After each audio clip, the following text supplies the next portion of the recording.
자, 관련 내용들 전문가 두 분과 함께 얘기를 좀 나눠보도록 하겠습니다. 송승무 건국대 교수, 정현정 배지대 교수 두 분 모셨습니다. 어서 오십시오. 예.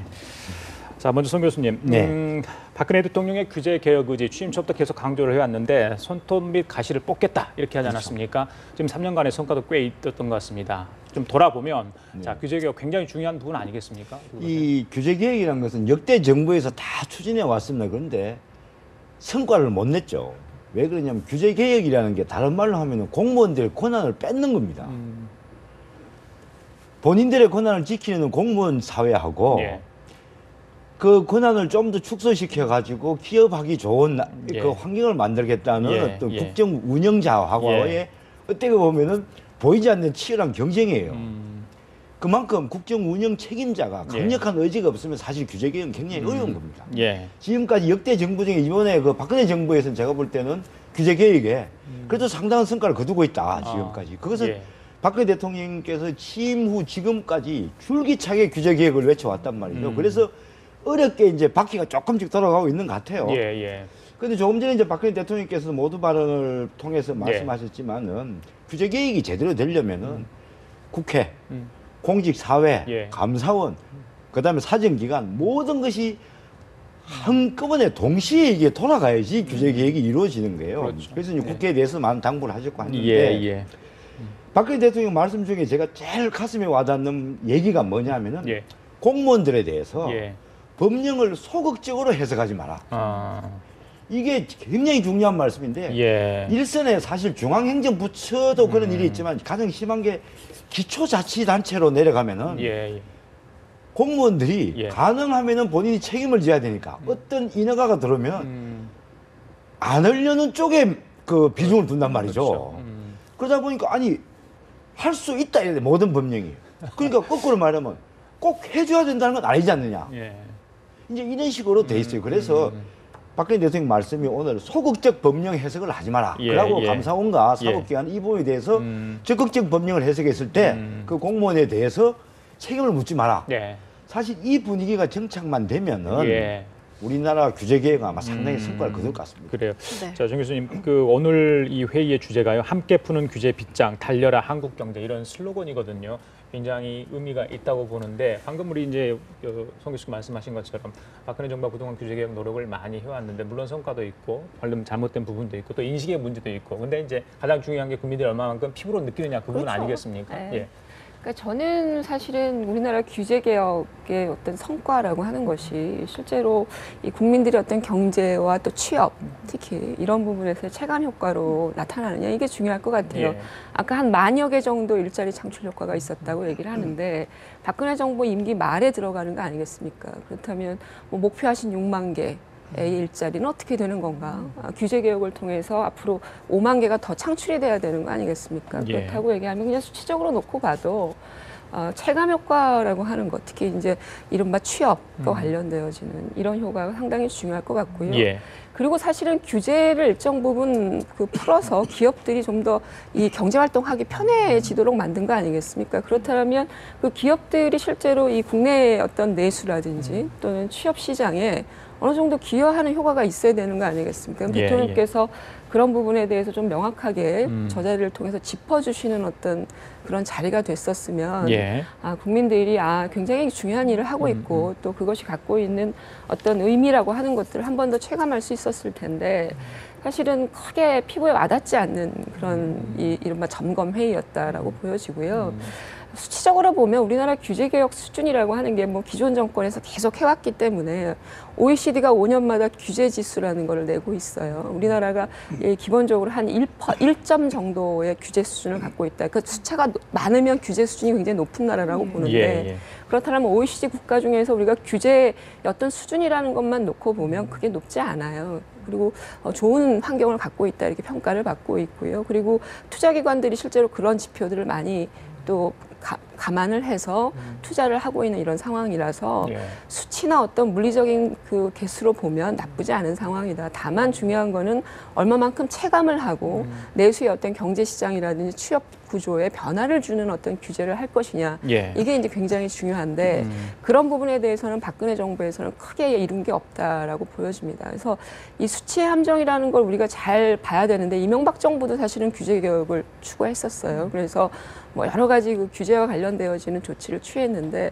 실제로는 알맹이 없는 것으로 끝났죠. 그 이른바 그 고용 창출 효과도 없어지고 이런 부분들이라서 혹시 박근혜 정부도 이런 이명박 정부의 그 전과를 답습하는 것이 아니냐 이런 우려를 또 하고 있는 부분들이 있는 거죠. 다만 앞으로 우리가 뭐 푸드 트럭이라든지 예, 예. 이런 소위 말하는 체감 효과가 있는 이런 것들이 좀 더 집중돼서 선택과 집중이 되어서 예, 예. 대통령께서 좀 챙기셔서 그런 부분들을 좀 끌어낼 수 있다면 예. 저는 또 박근혜 정부의 규제 개혁이 갖고 있는 의미도 또 찾아낼 수 있다고 봐요. 예. 네, 예. 그래서 박 대통령도 여전히 미흡한 점이 있다 이렇게 언급을 하면서 5가지 정도 앞으로의 그렇죠. 과제에 대해서 언급을 했는데요. 이 내용들에 대해서는 어떻게 보셨습니까? 아니 저는 상당히 그 이제 우리가 과거에서 지금 미래 산업이 엄청나게 지금 급속도로 바뀌고 있지 않습니까? 기술력도 좋아지고 그에 맞게 우리가 입법화 또는 그 행정 절차가 제대로 돼 있지 않는 부분을 예. 빨리빨리 절차를 진행하고 그다음에 규제가 돼 있는 과거 기준으로 신기술의 기준이 아닌 과거 기준으로 돼 있는 규제 같은 거는 과감하게 빨리 업그레이드를 해라. 예. 이제 이런 것이 이제 굉장히 주요 이제 그 부분 같아요. 예, 예. 특히 이제 융합 신산업 규제 개혁. 이것은 어떻게 보면 이제 신산업이고 박근혜 대통령께서 말씀하셨다시피 신먹거리란 말이죠. 이 부분에 대한 우리가 사실 입법이 굉장히 미비한 사항인데 예. 이런 부분에서 빨리빨리 정비를 해라. 이런 이제 말씀하신 건 저는 상당히 예. 시기적으로도 적합하고 예. 사실 공무원들이 제가 예. 박근혜 대통령 그 말씀을 너무 제가 그 긍정을 하는지 모르겠지만 최소한 이 부분에 대해서는 저는 옳다. 공무원들도 좀 의지를 가지고 강력하게 추진해야 된다. 예, 예. 그리고 또 하나 제가 박근혜 대통령께서도 직접 언급하실 정도로 이 업무를 맡고 있는 국무조정실, 그다음에 각 부처 이게 성과가 날 때까지 사후 관리에 만전을 기해달라. 사실 이것도 굉장히 중요한 부분이에요. 예. 통상적으로 대통령한테 보고하고 회의 끝나면 예. 대통령께서 안 챙기면 그냥 넘어가는 거예요. 어떻게 되는지도 모르잖아요. 그래서 박근혜 대통령이 꼼꼼히 행정을 챙기는 스타일이 다시 예, 이제 예. 여기서도 드러나는데 예. 사실 국무총리실이나 각 부처 책임 있는 공무원들이 사후 예. 관리를 만전을 기하죠.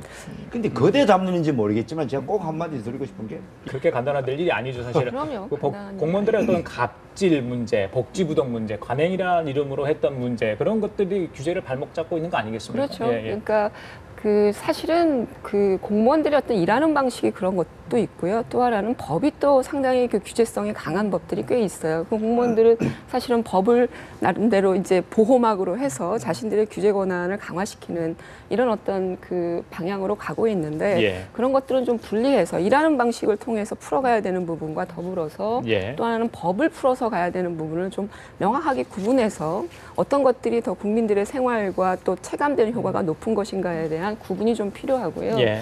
저는 지금 상황을 좀 놓고 보면 좀 전형적으로 저 규제의 문제는 저렇게 그 테이블에 둘러 앉아서 보고하고 얘기하는 방식으로 점검하는 것이 맞는가라는 생각이 잠깐 들었어요. 사실은 그 규제가 풀렸으면 그것이 풀린 현장을 돌아보는 것이 가장 중요한 것 같아요. 그게 정말 제대로 작동하고 있느냐. 예, 예. 대통령께서 의지를 가지고 풀었지만 실제로 현장에선 그렇지 않은 사례들이 너무 많거든요. 예. 그러니까 뭐 푸드트럭도 상당히 성공한 사례라고 얘기하지만 현장에서 거기서 불편함을 또 느끼고 있는 부분들이 있어요. 그러니까 이런 것들을 실제로 현장에서 사실은 대통령께서 점검하시고 거기서 손톱 밑에 붙어있는 가시를 예. 어떤 것들이 남아있는가를 확인하는 게 굉장히 중요할 것 같고 예, 예. 저는 사실 공무원들이요. 대통령께서 어떤 규제개혁이다 이렇게 딱 얘기를 하면 실제로 말 안 듣는 게 아니에요. 오히려 이렇게 하겠다라고 적극적으로 백화점식으로 다 제안을 한 그런 것들이 지금 다 취합되고 있는 것 같거든요. 예. 그게 실제로는 이른바 백화점식의 행정의 어떤 사업으로는 남아있을지 모르지만 아까 제가 선택과 집중이라는 걸 중요하게 예. 말씀드렸잖아요. 예. 예. 오히려 대통령 리더십께서 의지를 갖고 있는 부분에 대해서 실제로 끝까지 고집스럽게 밀고 나가는 이런 것들이 필요하거든요. 대부분 공무원들이 지금 이렇게 하겠다라고 요구받은 사업들이 대부분인 부분 같아요. 그런 것들은 거의 의미가 없지요. 부처들의 이른바 성과 채우기 정도로만 전락할 가능성이 높기 때문인데 오히려 대통령께서 역으로 최소한 이런 부분은 이렇게 해서 완결을 지어야 되겠다라고 하는 오히려 역으로 공무원들에게 밀어붙이는 이런 어떤 모습들이 드러나야 되는 거 아니냐 이렇게 보고 있습니다. 근데 특별하게 대통령께서 어떤 집중하는 어떤 분야라고 하는 게 크게 드러나고 있지 않다라고 하는 거죠. 규제는 말이죠. 규제 개혁이라는 거는 어떻게 보면 위로부터 이루어져서는 아마 성공하기 어렵습니다. 밑에서부터 이루어져야 하는데 그게 무슨 얘기냐면 우리나라 법 체계 때문에 그렇습니다. 우리나라 법 체계가 제일 마지막에 우리 기초자치단체에서 하는 것이 조례 아닙니까? 조례. 이 조례가 어떻게 되냐? 물론 법령도 그렇습니다만은 뭐는 할 수 있다. 그러면 공무원들 어떻게 해석하냐? 거기에 나와 있는 뭐 외에 나머지는 전혀 안 된다는 거예요. 사실은 법이 선진국일수록 어떻게 돼 있냐면은 할 수 있다는 쪽으로 문구가 돼 있는 게 아니고 할 수 없다고 돼 있어요. 왜냐하면 안 되는 것만 몇 가지 법령에 그 규정을 한단 말이죠. 그러니까 거기에 나와 있는 거 외에는 나머지는 다 할 수 있다고 포괄적 해석이 가능하단 말이죠. 그러면 기초자치단체에서 농지 전용이라든지 뭐 얼마든지 가능한데 우리가 법이 이건 사실 하루아침에 바꿀 수는 없어요. 그러나 밑에서부터 공무원들이 국업 공무원들부터 이런 부분은 민은 대하니까 이렇더라. 그래서 이건 사실 별로 의미가 없는데 공장을 짓는데 왜 소리가 500개가 필요하지?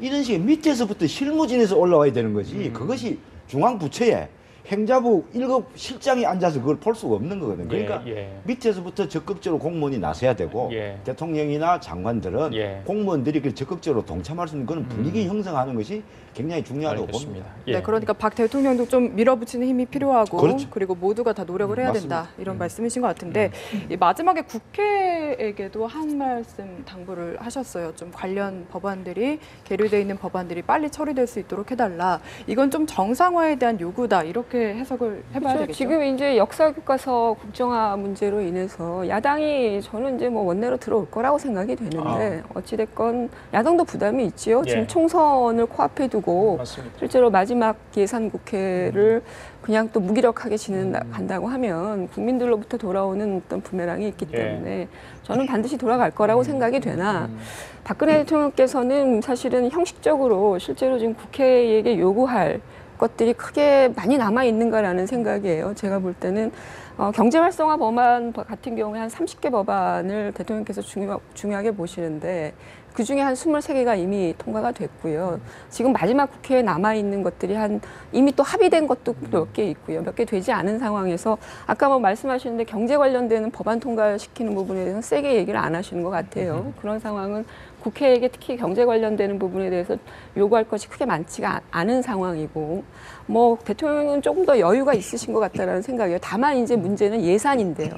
그렇죠. 법뿐만 아니라 예산 관련되는 부분인데 그 부분이 이제 좀 정상적으로 돌아가지 않을 가능성이 있어서 그 부분을 좀 더 강조하신 특히 이제 규제 개혁과 관련되는 부분들 이런 것들이 있어서 그런 부분은 좀 국회의 정상화를 통해서 대통령께서 강력히 요구를 하고 계시는 부분이 있다 이렇게 보고 있습니다. 교과서 국정화 논란이 불러온 국회 파행 사태 이 부분과 사실 뭐 관련이 없다 않을 수 없을 것 같은데 지금 빨리 이제 정상화돼야 되지 않겠습니까? 야당의 지금 뭐 농성 뭐 이번 주까지 들고 다음 주에는 뭐 들어온다 이런 이야기도 있는데. 빨리 뭐 해결점을 찾아야 될 것 저는 같습니다. 기본적으로 말이죠 이렇게 생각해요. 이 국정화, 역사교과서 국정화 문제가 중요하죠. 중요한데 과연 우리 정치권이 나서서 이렇다 저렇다 할 부분인가? 또 하나는 역사교과서 문제와 국정화 관련해서 정치권이 본인의 근무지인 국회를 뛰쳐나가서 장외로 도는 것이 과연 옳은 것인가? 또 하나 새정치연합은 국정화 문제를 가지고 이번에 총선에 최대 이슈로 삼겠다고 그러고 문재인 대표는 또 정치적 생명을 또 걸겠다고 얘기를 했는데 그렇게 하는 것이 맞는 것인가? 중요성은 다 중요하죠. 그러나 국회에서 다뤄야 될 분야인가 하는 얘기를 하는 거예요, 제가 그 참 안타까운 부분이 빨리 국정화 중요하죠. 역사 바로 세우기 중요합니다. 어느 건 중요한데 그것은 전문가 영역이에요. 제가 볼 때는 전문가에게 맡겨놓고 그 전문가들이 잘 소신 있게 역사 교과서를 만들 수 있도록 분위기를 만들어주는 게 정치권이 할 일이고 분위기를 만들어주면서 한 발 뒤에 물러서서 조용히 결과물이 나올 때까지 기다리면서 본연의 업무, 국회 본연의 업무를 하는 것이 옳다. 그런 면에서 볼 때는 지금 새정치연합은 제가 볼 때는 이 국정화 문제가 예. 여론조사가 뭐 반대가 높게 나와서 그런지 모르겠지만은 예. 총선 최대 아젠다도 되지 않을 뿐만 아니라 저렇게 하는 것은 책임 있는 정치권이 아니다. 예. 저는 좀 비판적으로 저는 보고 있습니다. 예, 말씀하세요. 예. 뭐 뛰쳐나갔다라는 표현은 너무 이제 이른바 일방적인 표현이고요. 뛰쳐나갔죠. 야당 같은 경우에 투트랙을 하고 있는 거 아니겠습니까? 지금 원내 의원들이 있어요. 원내 의원들이 존재하고 있고 상임위와 관련되는 일들을 하고 있어요. 그러니까 일부 의원들이 농성을 하고 있는 그런 상황이고 그것도 교환해서 상임위가 돌아가는 경우에는 빠지고 이렇게 해서 하고 있는 거예요. 그러니까 기본적으로 지금 장외 투쟁이라고 하는 거는 시민사회단체와 야당이 함께 네트워크로 하려고 하는 일종의 운동적 관점에서 지금 하는 부분이고요. 이게 어느 정도까지는 정상화될 거라고 제가 보는 이유는 의원들이 완전히 다 뛰쳐나간 게 아니라고 하는 예, 점이에요. 예. 그러니까 그런 거는 좀 말씀을 조심하셔서 하셨으면 좋겠고요. 그 고민이 있는 거죠. 또 하나는 역사교과서 국정화 논란이라고 하는 것이 실제로 대통령께서 던지신 거예요. 전문가 영역으로 갈 거라면 맨 처음부터 정부에서 전문가 영역에 맡겨서 예. 논의를 해보고 그것에 대한 어떤 가능한 대안을 찾아보고 이런 절차를 취하신 게 아니라 일방적으로 선언을 하신 거란 말이에요. 예, 예. 그런 거에 대해 정치권이 반응해야겠죠. 그리고 역사교과서 교육 문제는 국회의원들이 다뤄야 되는 부분이에요. 우리 교육위원회도 있는 거 아니겠습니까? 상임위원회도 존재하는 거예요. 그렇다면 이런 부분들을 감안했을 때 실제적으로 야당이 이 문제에 대해서 그냥 끌려가듯이 갈 수 없는 부분이고 제가 볼 때는 물론 민생도 중요하고 다만 교육도 중요한 거라는 거죠. 그런 차원에서 해야 되는 여러 가지 야당의 역할이라고 네. 하는 거를 인정해 줘야 되는 겁니다. 어떻게 이런 부분을 인정하지 않은 상태에서 야당이 무조건 아무것도 안 하고 책임 방기하고 밖에 나가 있는 존재로 이건 아니라는 겁니다. 그래서 국민들께도 오히려 그렇게 말씀을 드리면 국민들도 불안해하세요. 그렇지 않습니다. 다만 이런 부분들이 적절하게 활성화되고 하면서 예상국회라고 하는 것들이 정상화될 가능성이 높다라고 저는 진단을 하는 겁니다. 예. 제가 그 부분에 반론 아닌 반론 예, 예. 짧게 할게요. 제가 야당 국회의원들이 국회를 뛰쳐나갔다는 것은 무슨 의미냐면 국회 일부 상임위는 열리고 있어요. 저도 국회 20년 이상 출입한 사람인데 그걸 모르겠습니까? 제가 뛰쳐나갔다고 하는 건 지금 국회가 어느 정국입니까? 예산심의정국이에요. 가장 중요한 지금 상임위는 일반 법률을 다루는 그것도 중요하긴 중요해. 가장 중요한 것은 내년 1년 살림살이를 지금 짜는 거예요. 예결선 예결위가 지금 아니 지금 부별 심의가 지금 진행이 안 되고 있어요. 그 얘기를 하는 거예요. 예산 심의가 가장 중요한 시점인데 최소한 다른 의원들은 뭐 주장을 하더라도 예결위에 소속되어 있는 의원들은 들어와야 되지 않느냐. 이거 예결위에는 최소한 제 얘기는 그 얘기고 또 하나 제가 말씀드리고 싶은 것은 저는 개인적으로 역사교과서 제 개인적인 문제는 제가 말씀 안 드리겠습니다. 지금 야당이 저는 이랬으면 좋겠어요. 국정교과서 문제에 대해서 문재인 대표가 얼마 전에 뭐 청와대 오자회담 회동하고 난 뒤에 무슨 사회적 기구를 만들자. 그러니까 그런 안은 분명히 됩니다.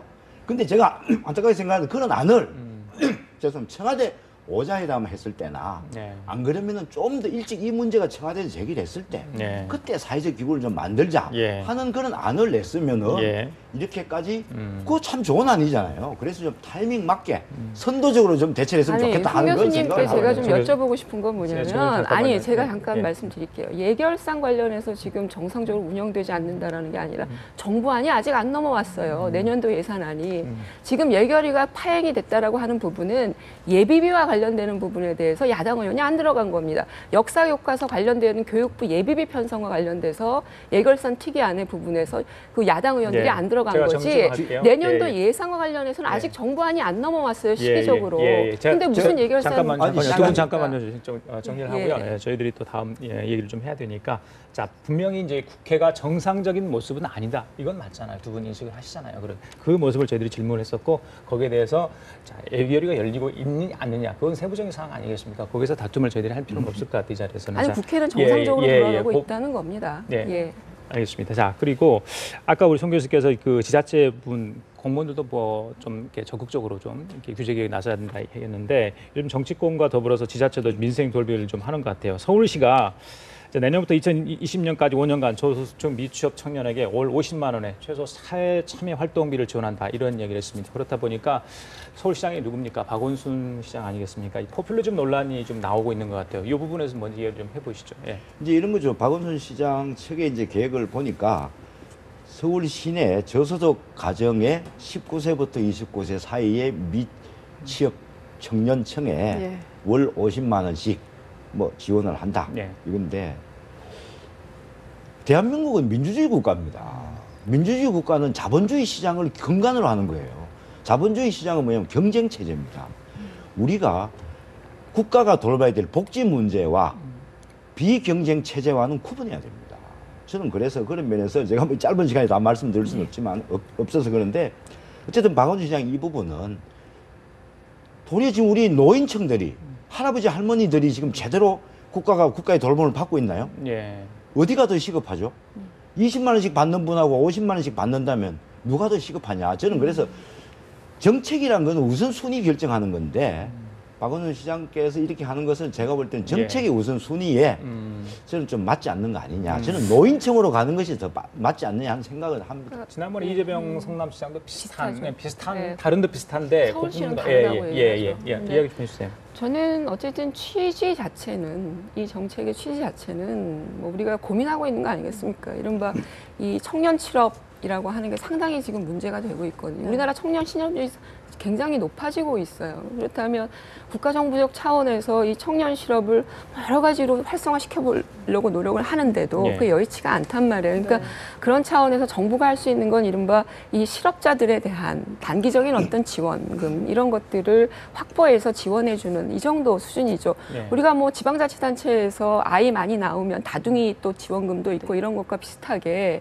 실업되어 있는 청년들에게 뭔가 위로의 어떤 지원이라고 하는 측면에서는 그런 취지는 좋으나 예. 다만 이제 지금 논란이 되고 있는 건 뭐냐면 이게 실제로 정말 필요한 사람들에게 돈을 되어야 하는 거잖아요. 그러니까 그렇지 않을 수도 있고 이건 또 단기 의제란 말이에요. 그 돈 예. 가지고 사실은 이 실업 문제가 완전히 해결되는 것도 아니란 말이죠. 액수도 너무 적고 뭐 기타 등등 이런 것들이 장기적인 정책으로서 건강한 정책으로 살아남기 좋은 것이냐 이거에 대해서는 좀 비판적 시선이 있는 것 같아요. 그러다 보니까 예. 포퓰리즘이다. 그렇죠. 그냥 단기적 인기 영합하는 거다. 이렇게 보여지는 거라서 그 취지 자체는 상당히 우리가 좀 살려봐야 될 필요는 있는 것 같아요. 그러나 적절한 정책 수단은 아닐 수도 이런 지적도 있겠다라는 있더라고요. 생각이에요. 예. 저는 뭐 복지 전문가가 아닙니다. 그런데 전문가들의 지적을 보니까 서울시가 연간에 이 예산으로 300억 내지 400억을 쓰겠다 그러는데 그러려면은 해당자가 이게 선정이 되려면은 엄청난 경쟁률을 뚫어야 돼요. 그렇죠. 166대 1의 경쟁률을 뚫어야 되겠더라고. 네. 그러면은 정책은 형평성이 있어야 되거든요. 50만 원씩 우리 그 취업 못한 청년들에게 다 지급해 줄 수만 있으면 얼마나 좋겠습니까? 예. 그런데 여기서 또 대상자 중에 166대 1의 경쟁을 뚫어야 되면 나머지는 예. 또 어떻게 할 거냐. 예. 이런 형평성의 문제도 좀 고려가 돼야 될 것 같습니다. 알겠습니다. 네. 자, 지금까지 성승호 교수, 정현정 교수 두 분과 함께 얘기 나눠봤습니다. 말씀 잘 들었습니다. 감사합니다. 예.